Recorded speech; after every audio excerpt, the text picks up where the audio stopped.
Hello and welcome to another episode of the Opus Well Style podcast. My name is Iván Watanabe. I'll be your host. On with me today is my partner, Evan Wohl. Evan, what's going on, brother? How are you? Doing great. It's a beautiful Friday. Ready to get the weekend going. Absolutely. I'm very excited. I'm heading to Turks on Monday. It's better than me. Oh man, I'm super excited. For how long? We're gonna go for 5 days. That's awesome. So just long enough to miss home, I think. Awesome. You're gonna love it. I love that place. It's great. It is great. So today we're going to talk a little bit about one of our core conversations that we both have with our clients around asset location, right? And when clients are investing and saving money, where are the different places that they should be putting it, and what are the different considerations that we make when making those recommendations, right? How do I evaluate where I should be putting money? Besides just the growth rate or the rate of return, what are the other considerations that we should be talking about? So when you're having the conversations with clients, what's one of your major considerations, or how do you frame it with them? So we're talking about here is like, instead of individual financial products or strategies, we're talking about the bigger picture of your financial plan, right? How can you think about your personal finances as your personal economy, right? Because every product, every strategy is going to have ripple effects or impacts into the rest of your personal economy. And so I like to have conversations with clients about not just the diversification of their investments, stocks, bonds, different types of companies, American, international, et cetera, but diversification of assets. What are the different types of assets and different types of strategies you hold? Which part of your plan is taxable, which part of your plan is tax deferred or tax free, et cetera. And so you want balance across everything to kind of handle all the unknowns that will occur in life. But diversification is more than just diversification between stocks and bonds. Yeah, definitely. I think, to second that, I think one of our major conversations around this is sort of who makes the rules around how I can get my money back, right? Is it, does the government make the rules around the account? Is it the financial institution? Am I in complete control? How and when and what are the implications of getting my money during certain situations, right? Yeah. And I think that's really been incredibly valuable, especially over the last couple of years. I think it's really proved itself out. Right. Not just taxable, tax deferred, tax free, but also liquidity, right? Yeah. Diversification of liquidity. You got your checking and savings, money immediately available. You got your 401k, which is not, you're not touching that for 30 years. What's the money in between? And then, there's lots of different variations of that. Yeah, absolutely. So I think one of our major considerations, and you've talked about it already, is sort of taxes, right? Mm-hmm.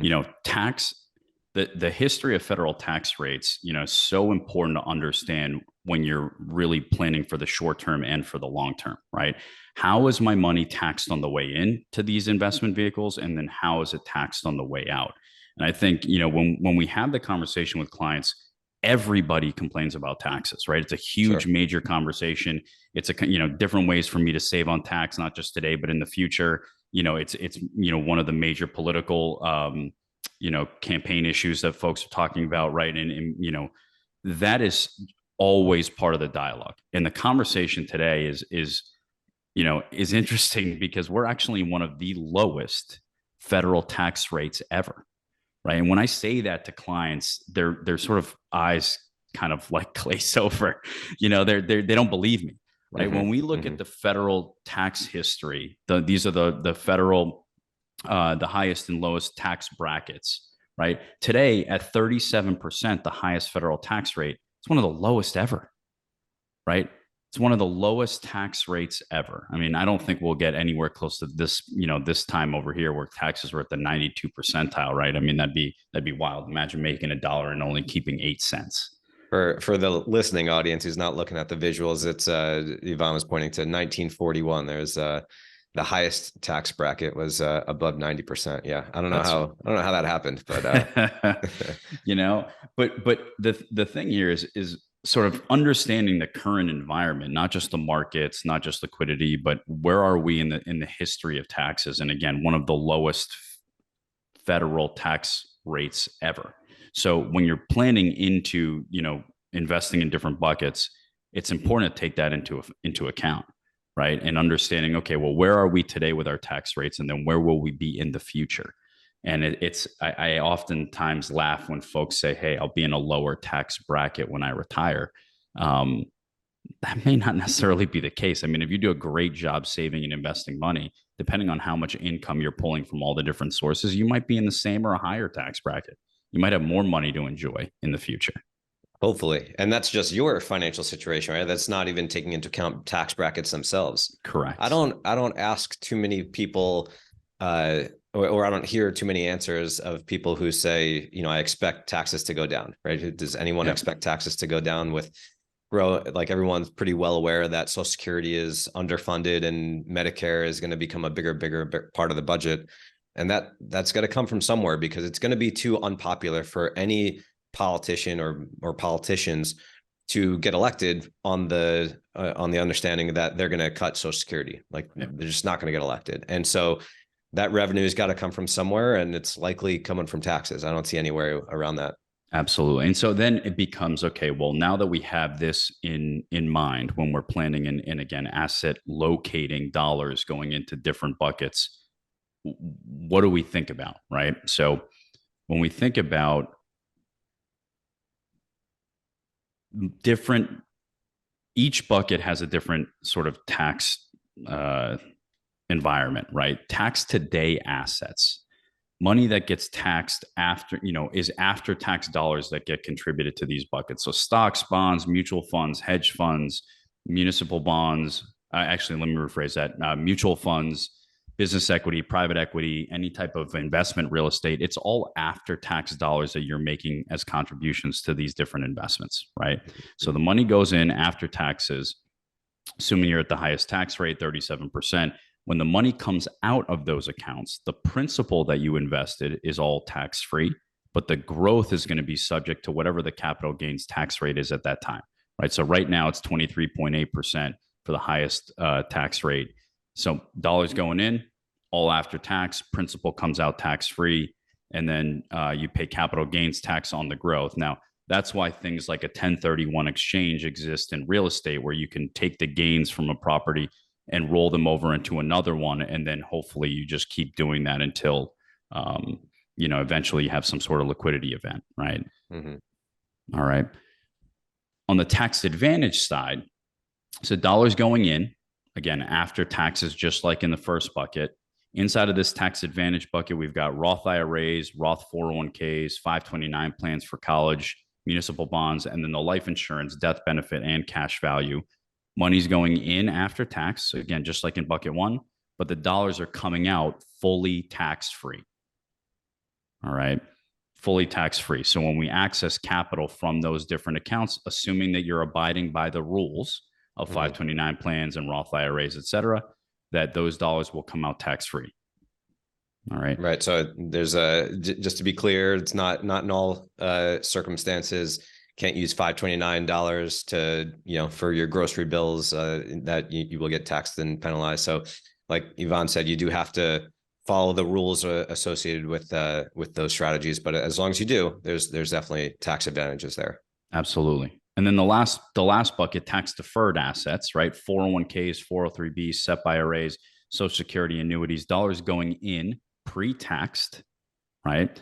And then dollars coming out fully subject to whatever the ordinary income rate is in the future, principal and interest, right? And it's very funny how proud people are with how much they contribute to their 401ks, right? I think oftentimes the conversation is, of course I max my 401k out, right?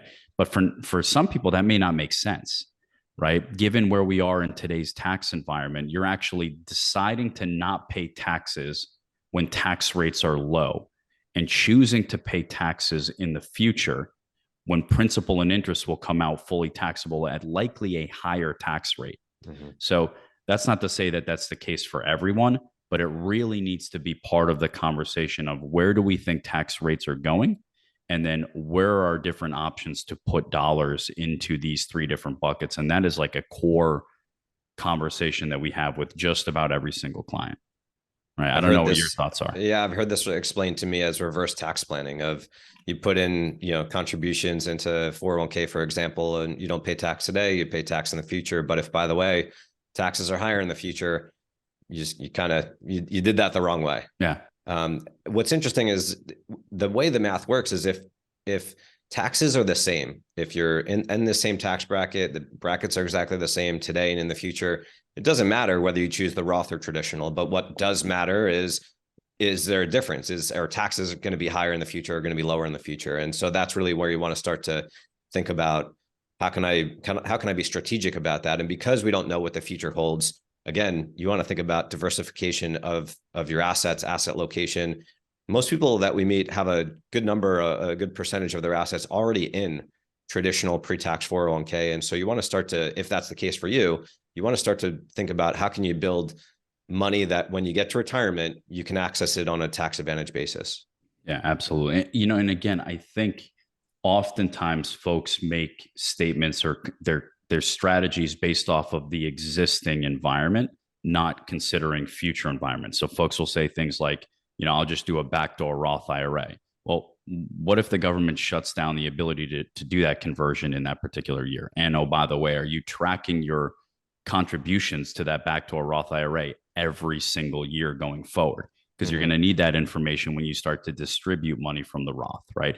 Are you factoring in your IRA, accounts when you are doing that? Because it's not a dollar for dollar on the way out. So it's all of these pieces where I think folks need to really understand where they are putting their dollars, take into account today's current environment from the tax perspective, market risk, all of those things, and then make sure that they are building a plan not just for today, but again for the future, right? Where do we see things headed? And for me personally, like I max out my Roth 401k, not one single dollar goes into a tax deferred bucket. Same. Right? Not one single bucket, not one single dollar. Money's going into tax today, tax advantage, through life insurance, through Roth 401k, because I am a big believer in the fact that tax rates will rise, right? And I really want to try to reduce how much money I have in that particular bucket. And then from an estate planning standpoint, it's probably one of the worst assets for you to pass down to folks. What's that, a 401k? The 401k. Yeah. So when we look at this, again, sort of beyond the taxes, what are the different considerations that we're making for investments, right? Is this investment market-based or is it risk-based? Excuse me, is it market-based or is it promise-based, right? Are there other risks associated with it, or, is it contractually obligated to occur? And you mentioned this earlier, like what are the terms of liquidity? How do I get my money out of the investment, right? And we had Russ on to talk about private equity investments a couple of weeks ago. And when we had the conversation, I think one of the big considerations there is, how am I getting my money back? Right? How am I actually going to realize the gains? How long is it going to take? Yeah. That's right. What's my expectation on that? What are the rules around that? Can I leverage the asset? Can I borrow from it? Does it still compound over time when I borrow from that capital? What's my tax liability when I go to withdraw it? Again, are there any other additional risks present? So, 401k, for example, if I need to touch the money before I'm 59 and a half, what are the penalties associated with it? How much can I get out? Right? If I put money into my brokerage account, what are the taxes? What are the tax implications? If I have, a piece of real estate, right? What are the additional risks there? Well, if I have a investment property and I don't have a tenant for 6 months, that's a risk that may be present. Or if I get sued, am I properly protected? All of those kinds of conversations. And then lastly is, what's the return on the investment, right? Is it linear, or is there sort of a velocity of money? Can I use my money while it's still growing? Right. Anything else that you would add to the sort of, considerations here? Not off the top of my head. I mean, every personal situation is unique, right? So what your financial situation is going to dictate, is going to warrant, where do you need to focus the priority? Should the priority be liquidity, access to cash, rate of return, long-term thinking, short-term thinking? Again, you want to think of your own personal economy from a bigger picture perspective. Definitely. And so when we take a look at the different asset classes here, right, all the different types of investments that we put in place, we really have, again, market-based or promise-based. Can I liquidate it? Is it liquid? And can I leverage it? Can I borrow from it? And then what's the tax distribution on the back end? So for those listening, market-based assets or market securities are market-based. They're liquid. I can borrow from them. through margin loans. And again, we're not recommending any of these strategies for anybody, and you have to be extremely well versed in how you are going to get your money out. So really understanding the rules around a margin loan, if that's what you choose to do. And then again, the tax distribution, fully taxable on that asset. Qualified plans, so that's 401ks, 403bs. They are market based. They're not liquid, generally speaking, and they are leverageable. So you can borrow per plan with limitations. Right? 50% up to $50,000, whichever one is lower, right? And again, understanding if I do repay my dollars back into the plan, that they're after tax dollars. What happens if I separate from employment? So you really want to understand the nuanced rules between those different options. I think that is, again, critical. Just understanding each plan is very, very different with their rules on repayment. Again, tax deferred assets on the 401k side. Real estate, market based, not liquid. It is leverageable and fully taxable. IRAs, SEP IRAs, market based, not liquid, not leverageable, tax deferred. So for a lot of folks, that may be one of the last pieces that we decide to put funds into potentially. Whole life insurance, not market based, it's promise based, it is liquid, it is leverageable, and it's tax advantaged. So the assets can be tapped into on a tax-free basis. Private equity, market based, not liquid, generally not leverageable, taxable. And then guaranteed annuities are promise based, not generally liquid, and not leverageable and tax deferred. So these are just some of the different asset classes that are available out there. But really, again, these are the major things that we consider as we put together somebody's plan on cash flow and different assets and where we should be putting these dollars to use. There is no one magic asset class, right? So we really talk about diversification, as you mentioned, Evan, in the beginning, of where should we be putting dollars and making sure that we have different options, right? I just think flexibility is so important as we build out somebody's plan. I don't know how you feel about it. Optionality, I mean, the great thing about accumulating wealth is it gives you choices, right? It gives you choices to spend money, go on vacation, but it also gives you choices to invest in things, help, family members if needed. So build your financial life to give yourself choice. Yeah. And I think what we've found over time is that the different buckets that people have, the more buckets that they have, the more optionality that they have, you can take advantage of whatever is going on in the market, whatever is going on in your life, right? So tax rates are really high. Well, then we want to take more money from the tax advantage bucket and the taxable bucket, right?